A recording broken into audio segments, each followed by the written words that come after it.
Almost on the stroke of midnight, the governor and the prime minister saluted the new flag.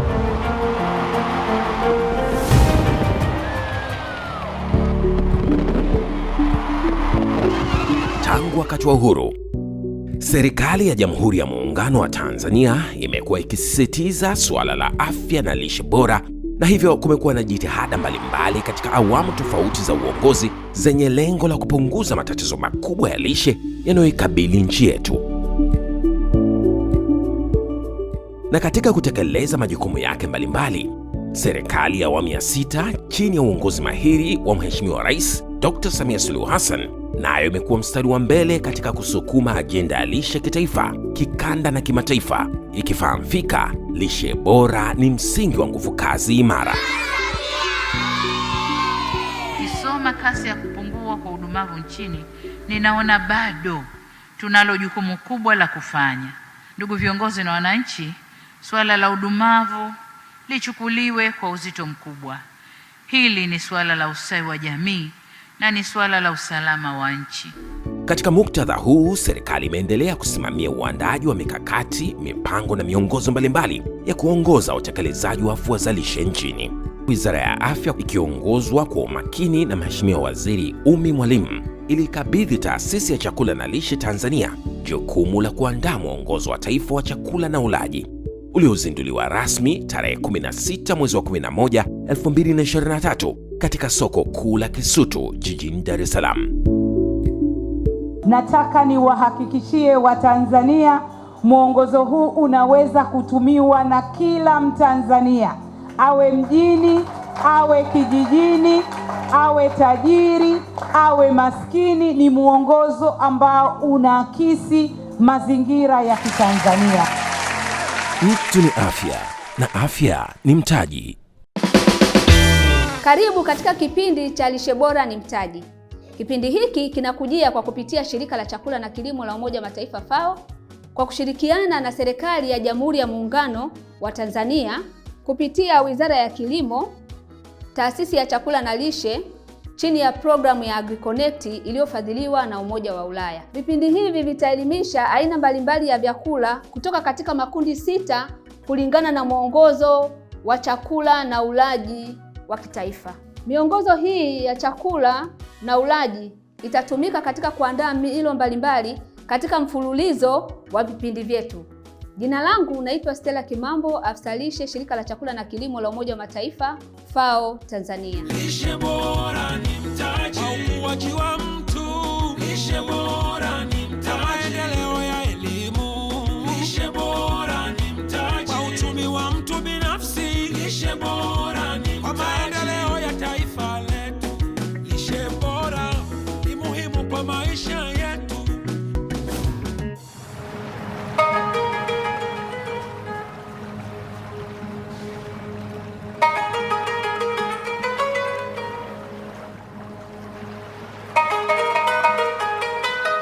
Katika kipindi chetu cha leo tumemwalika Mheshimiwa Mama Mariam Mwinyi ambaye ni mke wa Rais wa Zanzibar na mwenyekiti wa Zanzibar Maisha Bora Foundation, na Bi Anisa Kassim ambaye ni mtaalamu wa lishe kutoka Wizara ya Kilimo Zanzibar. Kwa pamoja watatupikia mlo kamili kutokana na miongozo ya chakula na ulaji hapa Zanzibar.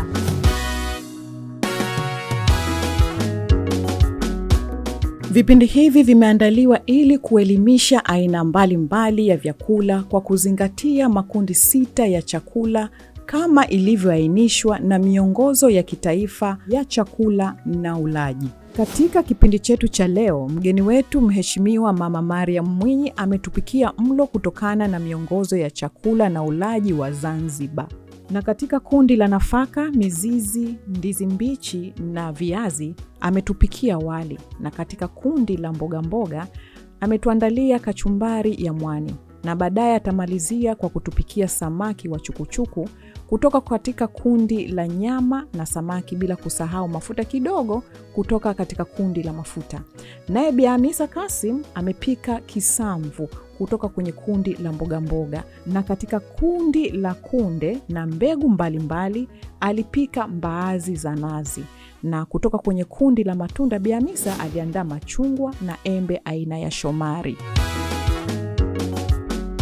samaki wetu ni aina ya kibua. Ni samaki ambaye anatambulika sana Zanzibar na anatumika sana na watu wengi. Wakati Mama Mariam akiendelea kuweka samaki kwenye mchuzi wetu wa chukuchuku, naomba niwakumbushe kwamba kwa Zanzibar tumezoea kupika mbaazi pamoja na mboga kwa nazi nyingi. Mimi kwa leo nitatumia kikombe kimoja tu kwa mapishi mawili kama mnavyokiona hapa. Kwa hiyo naendelea na kuweka tui langu hili, ambapo nimesema tui hili nitalitumia kwenye mboga pamoja na kwenye mbaazi. Ni kikombe kimoja tu hichi kimetumika kwenye mboga na mbaazi. Mboga hatutazipika kwa muda mrefu ili kuepuka kupoteza virutubisho vilivyomo ndani yake. Pia tunashauriwa sana kutumia chumvi kidogo ili kuepuka kupata magonjwa na hususan magonjwa ya moyo. Sasa kwenye chukuchuku yangu na mimi nitatia chumvi kidogo, ambayo chumvi tunayotumia ni ile ambayo imetiwa madini joto, lakini tunatumia kidogo sana kwa sababu tunafahamu chumvi ikitumika zaidi kwa kiwango kikubwa ina madhara katika miili yetu, inaleta vitu kama pressure, magonjwa ya moyo. Kwa hiyo si nzuri sana, inatumika kidogo. Tutatia vitunguu maji, inakuwa ni ya kuchemsha tu. Tutatia na garlic, kitunguu saumu, tunatia na tungule, nyanya. Bara sisi nyanya. Huku bara inaitwa nyanya lakini huku inaitwa tungule. Alafu tutatia carrot. Na huku pia inaitwa pilipili mboga.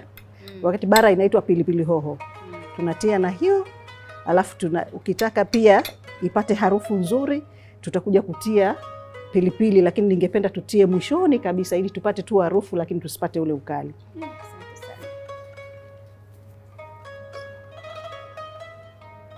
Tutaiacha ichemke kidogo.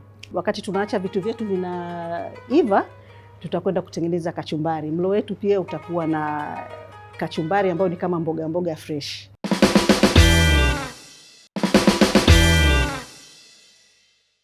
Na hapa sasa natengeneza kachumbari yangu. Kachumbari yangu itakuwa vile ina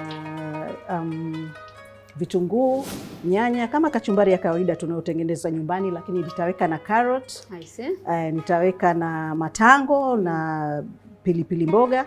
Lakini kuna kitu muhimu nitakachokiongeza pia ambacho nadhani ni muhimu tufahamu, nitaweka mwani kwenye kachumbari yangu. Hicho ni kitu kipya kwa sisi watu wa bara. Kabisa, mwani ni zao la baharini ambalo huwa linapandwa na kuota ndani ya maji. Lakini mwani ni mmea ambao una virutubisho vingi sana na manufaa makubwa kwa mwili wa binadamu. Tunajua sasa hivi tuna matatizo ya kina mama wajawazito, damu inapungua, tuna matatizo watoto wanazaliwa na matatizo mbalimbali, ukosefu wa iodine. Lakini mwani tunaambiwa kwamba ina iron nyingi sana na ina iodine nyingi sana na inatumika kwenye vitu vingi. Ukiamua kuweka kwenye supu, ukiamua kuweka kwenye salad, inaweza ikakaushwa, ikisagwa, ikapata matumizi mbalimbali. Sawa. Pamoja na lishe pia vile iko nzuri sana kwa vipodozi, kwa ngozi ya mwanadamu. Kwa hiyo yani mwani ni kitu muhimu sana, ukiweza kupata kwa siku usikose kidogo mlo wa mwani ni vizuri zaidi. Naona kachumbari yetu kwa kweli karibu inakuwa tayari. Yaani nitatamani sana kuonja mwani. Sijui una ladha gani, sijui ni mchungu. Hapana, sio mchungu. Ila una ladha kidogo kama ya bahari hivi. Okay. Ndugu mtazamaji, sasa tunakwenda kupata mboga special kutoka Zanzibar. Mboga hii imewekwa mwani, ni mboga ina virutubishi na mwani unapatikana Zanzibar. Na tumesikia matumizi yake. Karibuni wote muweze kutufuatilia na kujifunza zaidi. Naona kachumbari yetu iko tayari. Karibu mezani. Na machungwa pia yapo tayari pamoja na maembe.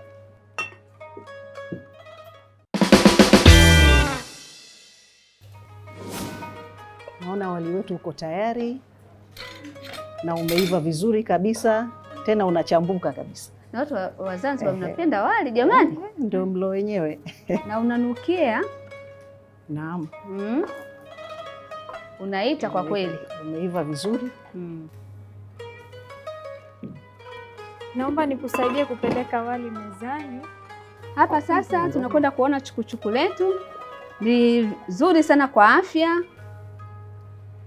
Kuna mbatata ndani, kuna tungule, kuna pilipili mboga. Sioni mafuta mengi. Kwa nini hujaweka mafuta mengi? Sijaweka mafuta mengi kwa sababu mafuta pia tunatakiwa tutumie kidogo sana. Sio mazuri kwa afya yetu.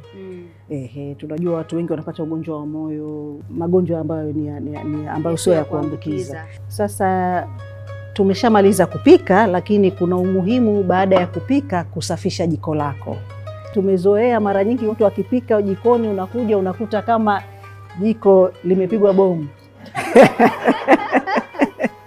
Kama vile ambavyo tumeanza kupika, umenawa mikono, jiko safi, lakini unapomaliza pia ni muhimu sana kuhakikisha pia unaliacha jiko lako safi. Vile vile nihamasishe ufanyaji wa mazoezi. Lazima mwili ushughulishe. Unakula chakula bora ndio, lakini kwa afya yako nzuri lazima pia tufanye mazoezi. Kama mnavyoniona huwa nahamasisha mazoezi kupitia foundation ya Zanzibar Maisha Bora ambayo ni ya kwangu. Kwa hiyo ninatoa wito kwa kila mmoja wetu. Tule kama ambavyo mmeona tumepika, tupike vizuri bila kutumia kila kitu kupita kiasi. Kila kitu tumetumia hapa. Wali tumeupika vizuri, tuna mbaazi zetu tumetumia nazi lakini kidogo, tumetumia chumvi lakini ni kidogo. Kila kitu kwa wastani kama tulivyoelekezwa. Sasa naona chakula ni tayari. Karibuni mezani. Na sasa tunakwenda kuonja mlo maalum ambao wametuandalia Mheshimiwa Mama Mariam kwa mahadhi ya Zanzibar. Kuna chukuchuku ambapo mimi binafsi kwa mara ya kwanza ninakwenda kuonja.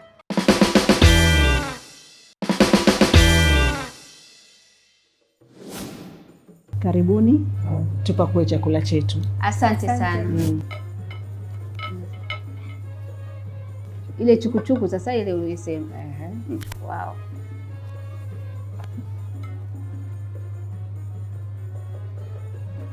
Mbaazi hapo.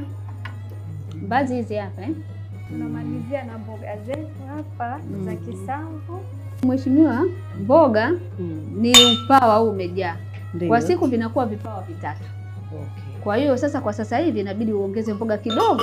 Watu wanakuwa wavivu kula mboga, wanaweka kitone, ugali mkubwa au wali mwingi. Na hapa nina mlo wangu kamili sasa.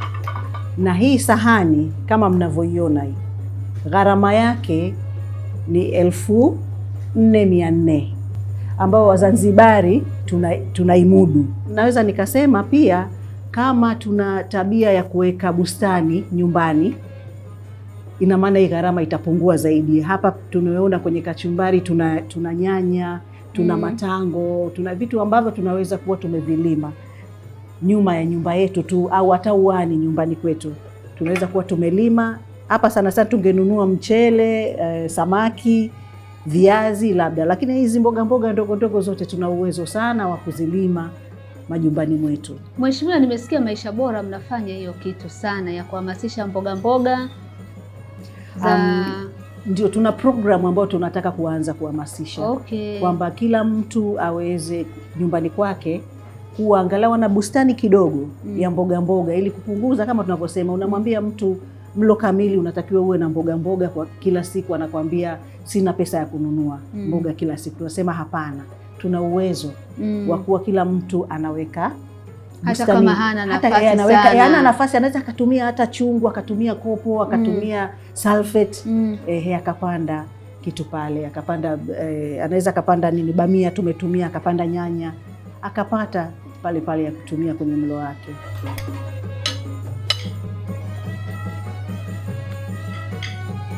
Sambu kitamu sana Anisa. Umekipika vizuri. Asante. Na sijapika kwa muda mrefu. Hii miti ya matunda sipo mingi sana ya maembe hapa kwenu jamani. Maembe yako mengi sana. Haya maembe sijayaona bara. Embe Shomari ni embe nzuri sana, yani ni tamu. Alafu kuna sifa yake moja ambayo naiona haiharibiki haraka. Yani ni embe ambayo unaweza ukaiona imelainika, ukadhani labda imeoza. Basi hii embe ukila bado ina utamu ule. Machungwa ni muhimu kwa ajili ya ufyonzaji wa madini chuma kwenye mwili kutoka kwenye mboga ambazo tunakula, mboga za majani. Na nisisitize jambo lingine pia. Tunapokula tuwe tunakunywa maji safi na salama. Tuna tabia ya kula chakula na vinywaji ambavyo vina sukari. Sio jambo zuri. Watoto tunawadanganya wanakula chakula tunawapa na vinywaji vina sukari, na vingine vina ile gesi tunawapa wanakunywa. Sio vizuri. Maji safi na salama ni mazuri kwa afya yako. Ndugu watazamaji, na hapa tumefikia mwisho wa kipindi chetu cha Lishe Bora ni Mtaji. Na leo tulikuwa na Mheshimiwa Mama Mariam Mwenye ambaye ni mke wa Rais Zanzibar, na pia mwenyekiti wa Zanzibar Maisha Bora Foundation, na Bi Anisa Kasim ambaye ni mtaalamu wa lishe kutoka Wizara ya Kilimo hapa Zanzibar. Usikose kufuatilia mfululizo wa vipindi vyetu. Tukumbuke, lishe bora ni mtaji. Wiki ijayo katika Lishe Bora ni Mtaji. Asante sana Marion kwa kutukaribisha kwenye programu hii adhimu. Mungu akubariki sana. Dr. Germana, mwongozo wetu na makundi mangapi ya vyakula? Mwongozo wa sasa hivi ambao tunautumia una takriban vyakula 6 ambavyo tunavitumia, na vyakula hivi kwenye sahani yetu inaonyesha muonekano wa sahani yako utakavyokuwa wakati unapotaka kula chakula. Lishe Bora ni Mtaji.